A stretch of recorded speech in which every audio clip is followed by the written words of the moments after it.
और वो छत्ता बनता है फिर उसमें नहीं खुद क्या खाते और हैं? भी खुद भी वो शायद ही खाते हैं। खुद भी शायद ही खाते हैं। तो जब घोड़ा का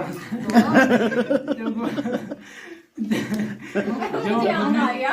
नहीं, जब वो खुद ही खाए, जब वो खुद ही खाएंगे।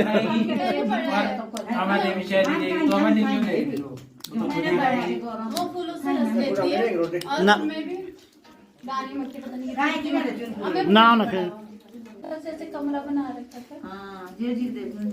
और फिर क्या छोड़ दिया। मधुमक्खी को पीना टांगते हैं और मुझे नहीं पता गुस्सा आप क्या डालते हो?